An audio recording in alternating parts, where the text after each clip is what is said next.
The Quo-Cast, a Status Quo fan podcast. This is Jamie Dyer welcoming you to another edition of The Quo-Cast, and I'm joined via the medium of the telephone by, as most news outlets over the years have called him, a superfan, Alan Crook. Would you describe yourself as a superfan? It's not a word I would use myself, to be honest. I just call myself a run-of-the-mill fan. Yeah. How did you get into Status Quo? Oh, now that's ancient history. I first saw Quo in December 1977 at Lewisham Odeon. A few friends and I had got some tickets for that, and I remember we'd never been to a proper rock gig before, so we actually booked ourselves some tickets to see Dr. Feelgood in Ipswich a couple of weeks beforehand, so that we could find out what a real gig atmosphere was like. So we went to see Dr. Feelgood, thoroughly enjoyed them, and off we went to Lewisham a couple of weeks later and saw Quo, and they absolutely ripped the place up. It was absolutely amazing. I'll never forget it. The fans were jumping up and down, rocking backwards and forwards on the seats. They were like cinema seats, and there were rows of seats with Quo fans rocking backwards and forwards, and they were collapsing like dominoes back all over the theatre. They were just falling apart, people falling backwards and forwards and all over the place. Well, that was my first ever gig with three other mates, and then the following year was Reading Festival. I was abroad for that, so I couldn't go to that. Definitely wanted to see Quo again. So in 1979, I decided with one friend we were going to bunk off school, and we bought tickets for about half a dozen gigs all over the country, and we slid away from school without telling anybody and went to see Quo in Birmingham, in Hammersmith, and a few other places. And we'd get there because we weren't going to school. We'd get there really early because we wanted to meet the band. And at Hammersmith, it was Hammersmith Apollo Odeon, as it was then. It was the first time we ever got to meet the band. We turned up about 12 o'clock, and I don't know, they turned up about 3 o'clock. And as they individually came in, we'd get a photo with them and say hello to them, and that's how it started. We pretty much did the same thing at all those gigs that we went to that year. We got in trouble for skiving off school, and they knew where we'd been anyway. But hey ho. And after that, still did the same thing year upon year upon year, just turning up early, meeting the band, occasionally getting invited into sound checks, and just went on from there, to be honest. So they sort of got to know who I was, because friends sort of ducked out of it after a couple of years, but they got to know me, and I used to throw these calling cards up on stage for years on end, hundreds of them. And Francis would pick him up and he'd say, "Oh, that Mr. Crook's here again. Where is he?" And I remember one time I was about halfway back in the crowd and he threw this card back and I caught the thing back myself. So I had another spare one. Yeah. It's interesting to hear your testimony of relatively early gigs from sort of the mid-70s, because we all have heard the live album and how kind of up for it the crowd are, but what you're saying is it's all 100% true. It's not hearsay. Oh, absolutely true. Absolutely true. I got into Quo, I think, from the On the Level album. I think that was the first one I ever heard. Absolutely loved it. Storming thing. And obviously went on to get the live album. Loved that. And just, it's a cliche. It's been said a million times before, but the atmosphere is just amazing. And Francis, as a front man, he comes across so well with the crowd. And, the whole band, going back to the Frantic Four, absolutely amazing performances, so much energy. And the crowd just, everybody gets off on that really big time. And from then on, even with the different lineups, there's so much energy at a Quo gig.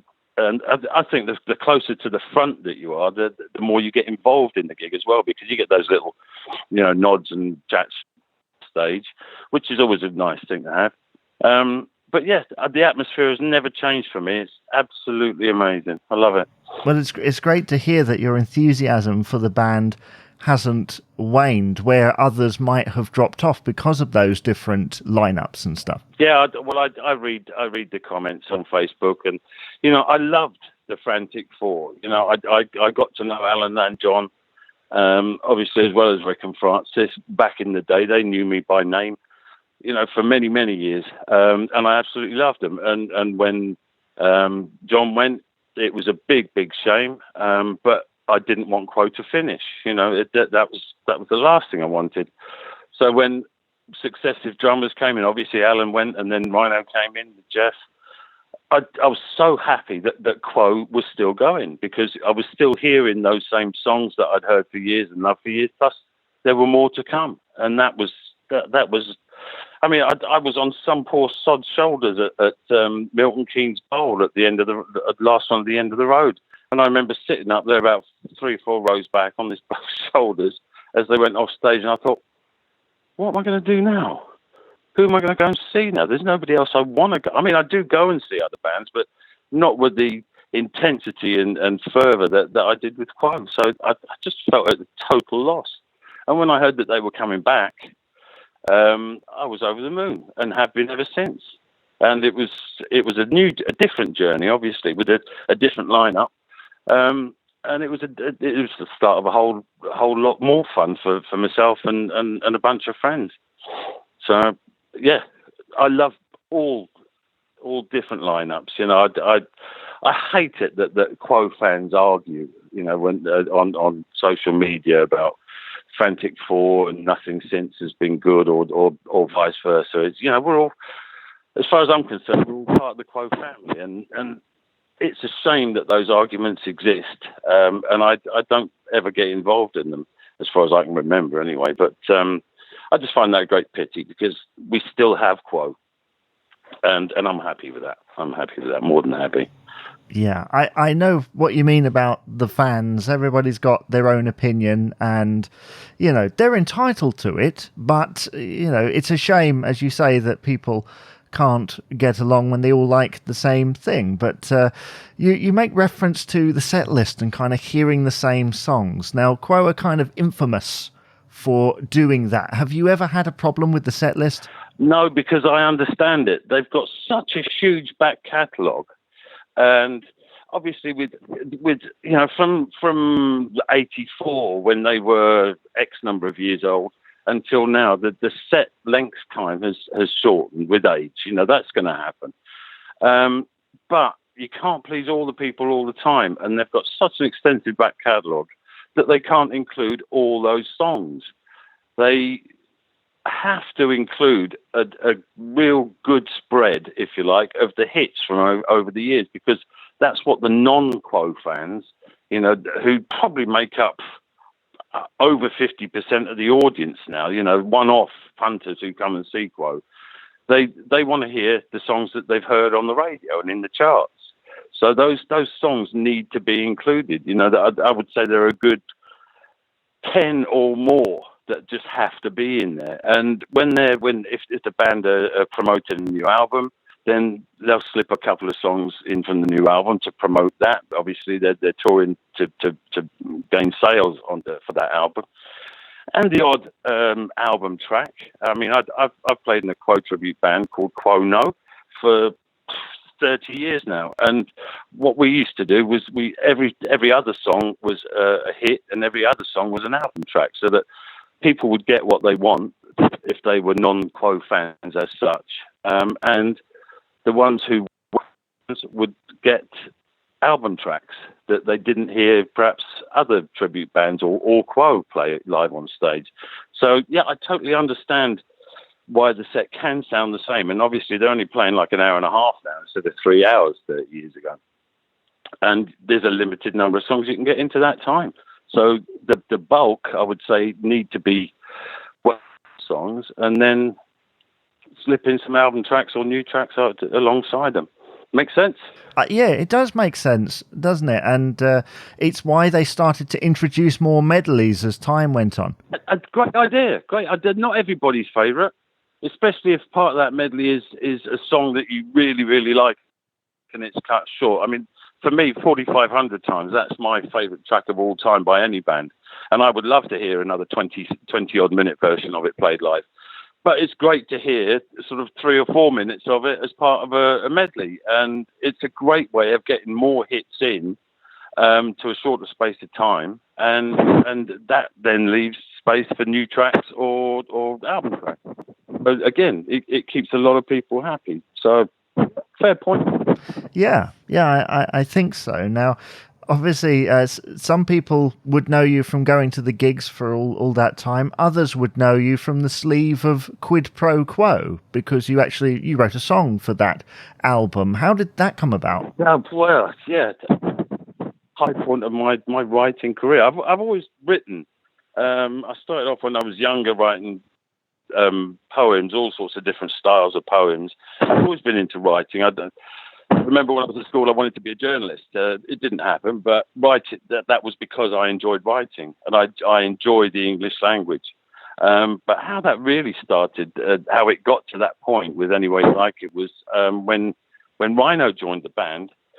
I was standing outside Blackpool Opera House or Winter Gardens in the queue one day, and we'd done a fair few gigs. I was with a mate called Steve Beals, also a huge Quo fan. We were hanging about in the queue, having done a few gigs and been up the front at them.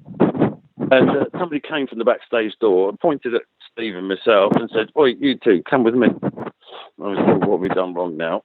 And we followed this fellow to the bowels of the theatre, and there was Rhino. And we thought, "Oh, what sort of trouble are we?"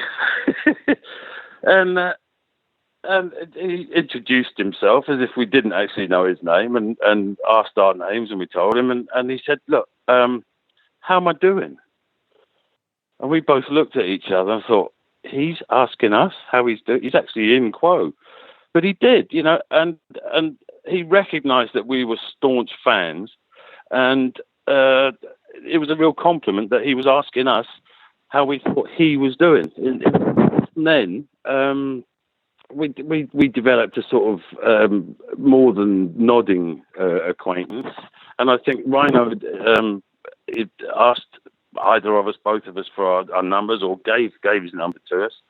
And I remember for a few years after that, whenever Quo released an album, Rhino would give me a call to get a rundown on what I thought of the albums, and we'd go through them track by track, and like out of 10 for the album as a whole. I'd make a point of never of listening to the album without ever looking who'd written particular tracks, so that I'm an honest opinion on every single track, even if he'd written it.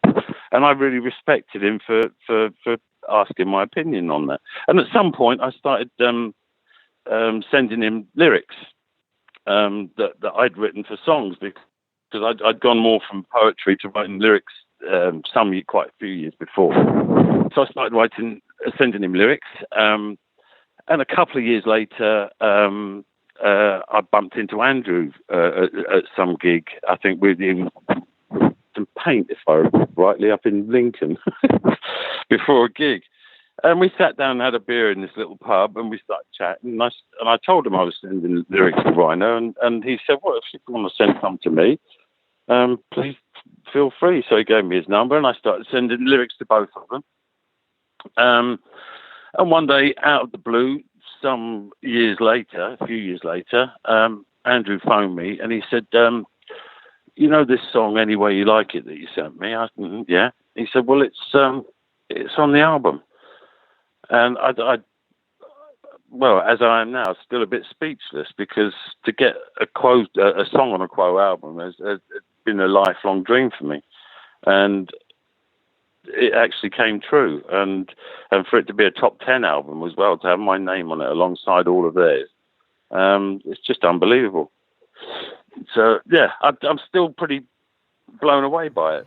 Must have been quite an experience. And I know that Richie talked about it recently when he wrote Face the Music, I think it was, where he said it was kind of bizarre hearing his words come out of Rossi's mouth, because you've been listening to that voice for years.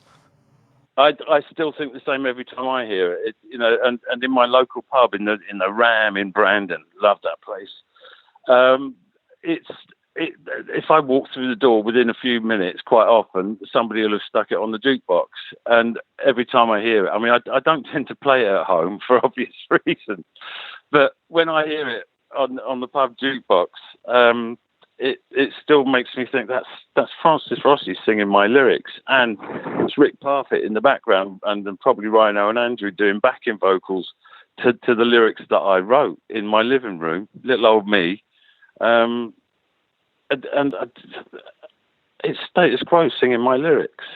Wow, world famous rock stars singing words that Alan Crook wrote. It still gets me now, and I'm glad it does, because otherwise, I'd like to have another one. Who wants to be a one-hit wonder? So I'm still busy writing and sending. So never say never. That'd make a good title, wouldn't it? Yeah, well, I mean, I can hear that it still chokes you up a bit, these people that you've admired for so long took on your lyrics. Now, obviously, you mentioned Rick there in passing. Had you had much to do with Rick? Yes. Well, yes. We had spent many an evening drinking together. I'd say many.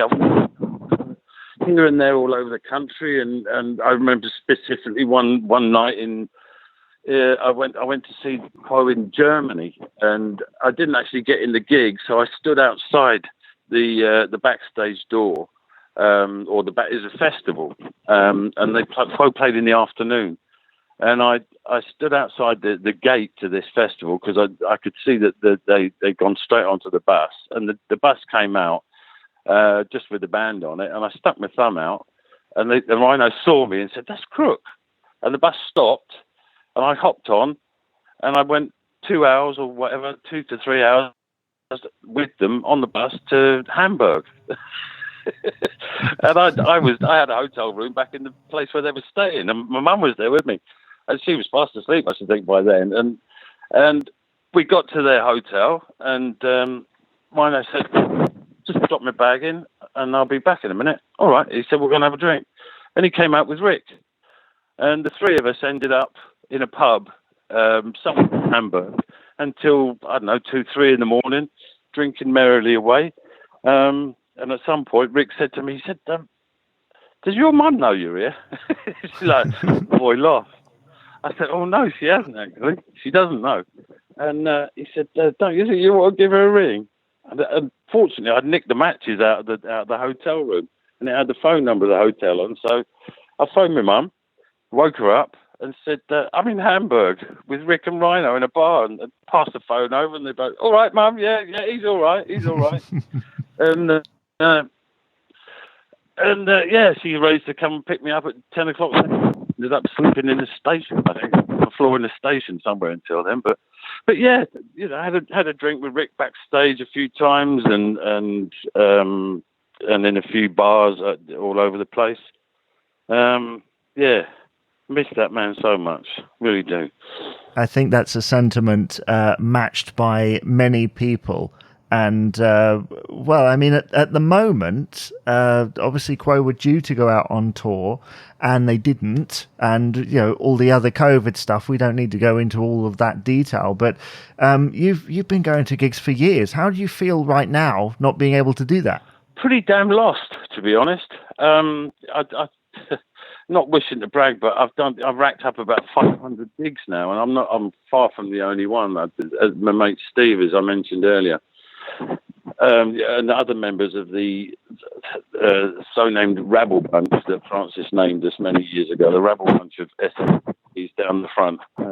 We've all racked up, hundreds of gigs each, and it's our holiday pretty much every year.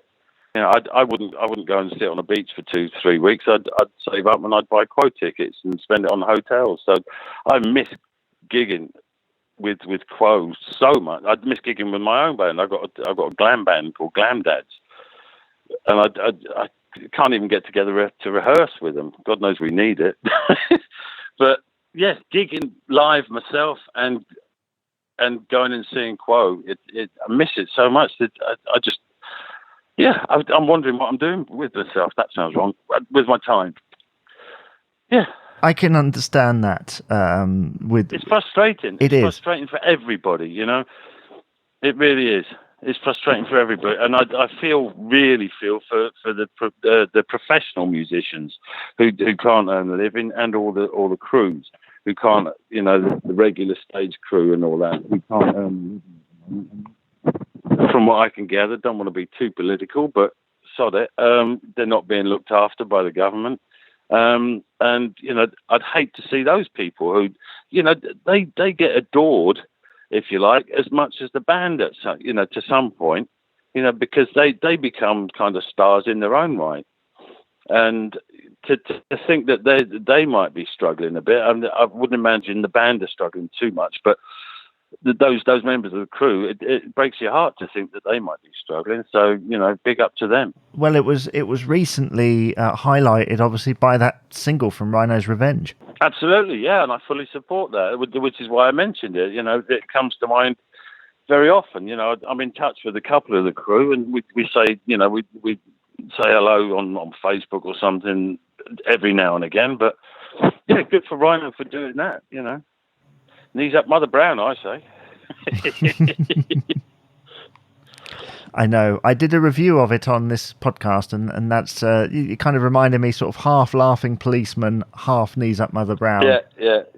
That type of thing. I mean, are you getting time in to write any songs at the moment? I am. Yeah, I'm very busy as we speak. I've just done something today. That I'm quite hopeful for. I've got Steve Beals, the person I keep mentioning. He's sending me lyrics as well. I've got stuff that I've written some time ago that I'm looking at again. I recently found an old dictaphone that I used to carry around with me, and I know that for a fact that there are a good 15, 20 songs or bits of songs or just ideas for titles on there.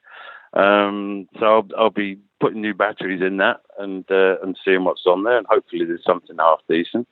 So yeah, I've been very busy with a lot of lyrics, and even the odd poem from many years ago that is a sort of verses type poem.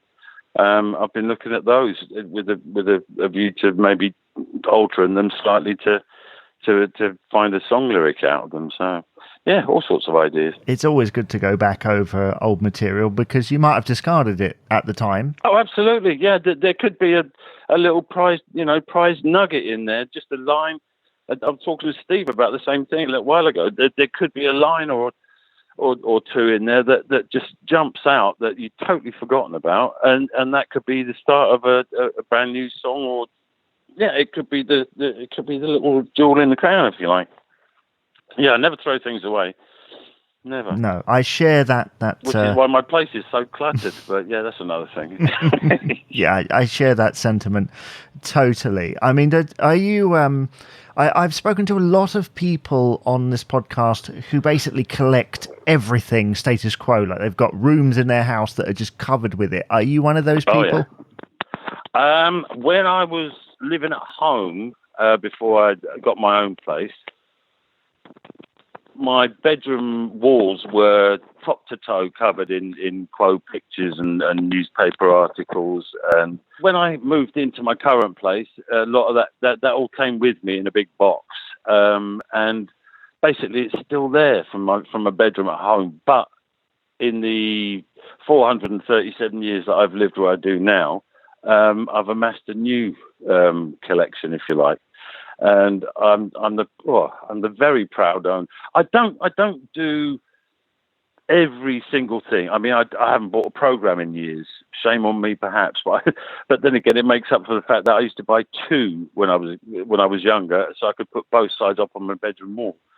But now I'm the very proud owner of all the white cabinets that used to be the silver cabinets that Quo had done for their 25th anniversary.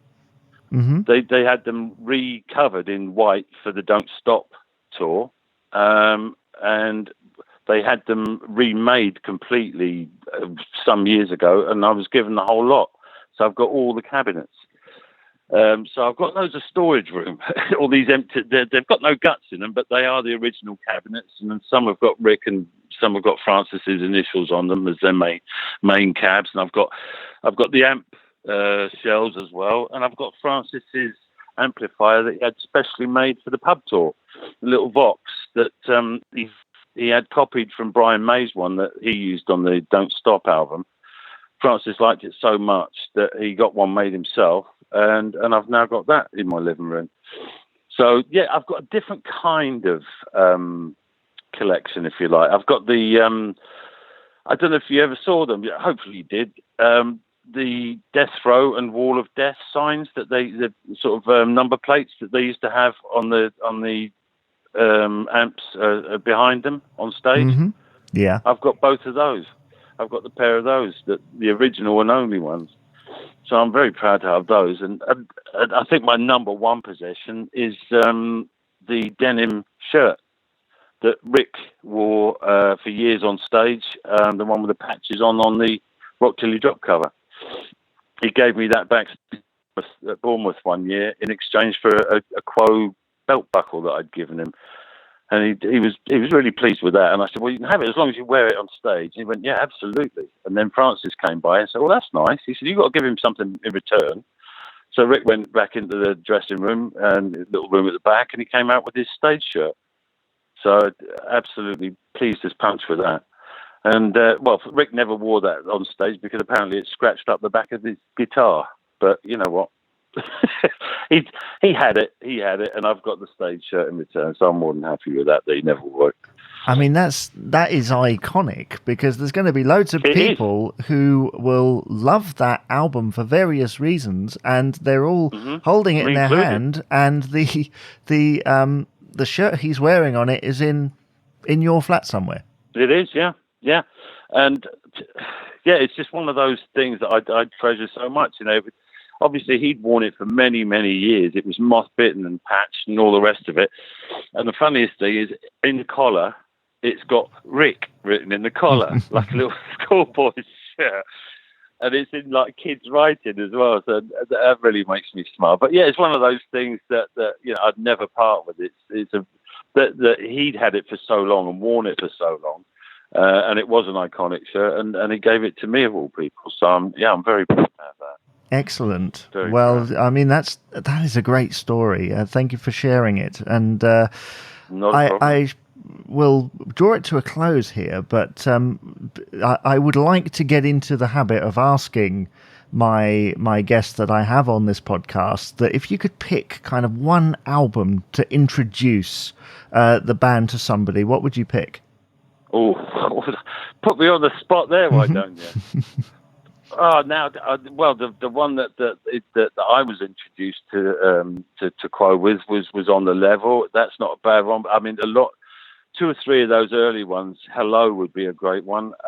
But you know, I'm not ruling out obviously Quid Pro Quo. I've got to say that, haven't I? And also, you know what? I'm just going to say Quid Pro Quo because there's a lot of very varied stuff on there. And if you are, you know, being introduced to Quo, you probably want to be introduced to a current version that you can go and see. So Quid Pro Quo, it's got 15 tracks, original tracks on it, plus I think it came with a live 10-track CD. So you get a load of the old stuff as well. So yeah, I'll go for that one. Perfect. Well, thank you very much for appearing on the podcast today. Not a problem, Jamie. It's good to talk to you.